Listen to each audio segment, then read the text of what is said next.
আসসালামু আলাইকুম এভরিওয়ান। আজকে আমি আপনাদের মাঝে আরেকটি ভিডিও নিয়ে হাজির হয়েছি। ভিডিওটি হলো আমাদের ফোন কিন্তু অনেক সময় সবারই ফোন কিন্তু চালাতে গেলে অনেক সময় গরম হয়ে যায়। কি কারণে আপনার ফোনটি গরম হচ্ছে আজকে আমি এই ভিডিওতে জানিয়ে দেব।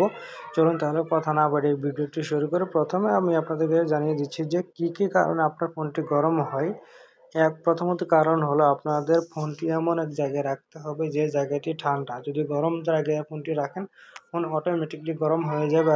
এবং ২ নাম্বার কাজটি হলো যে আপনারা ফোন চার্জে দিয়েছেন, চার্জে দেওয়ার পর আপনার ফোনটি টিপতেছেন, কোনো সোশ্যাল মিডিয়া স্ক্রল করতেছেন, তাহলে কিন্তু আপনাদের ফোনটি গরম হয়ে যাবে। এবং চতুর্থ কারণটি হলো আপনাদের ফোনে কোনো একটি ভারী অ্যাপ ইনস্টল করার কারণে কিন্তু ফোনটি গরম হতে পারে এবং সেই অ্যাপটি যদি প্রসেসরের উপর চাপ ক্রিয়েট করে, বেশি প্রেশার ক্রিয়েট করে, তাহলে কিন্তু আপনাদের ফোনটি গরম হয়ে যাবে। এবং ফোনটি গরম হওয়ার আরেকটি কারণ হলো এবং আপনাদের ফোন কিন্তু এখন চালাচ্ছেন না, ফোনটি রেখে দিয়েছেন এবং ফোনের ব্যাকগ্রাউন্ডে যে কোনো একটি অ্যাপ যদি রানিং থাকে, সেই রানিং থাকার কারণে কিন্তু আপনাদের ফোনটি গরম হতে পারে। সর্বশেষ একটি কারণ হলো যে আপনাদের ফোনের যদি কোনো মাদারবোর্ড যদি শর্ট থাকে, তাহলে কিন্তু আপনাদের ফোনটি গরম হতে পারে ফোনটি চালানোর সময়। কিন্তু এই কারণগুলোকে আপনাদেরকে কিন্তু দেখতে হবে যে কিছুক্ষণ ফোনটি চালানোর পরে ফোনটি গরম হয়ে গেছে, গরম হওয়ার পরে কিন্তু কিছুক্ষণ রেখে দিবেন। ঠান্ডা স্থানে রেখে দেওয়ার পরে কিন্তু ফোনটি অটোমেটিকলি ঠান্ডা হয়ে যাবে।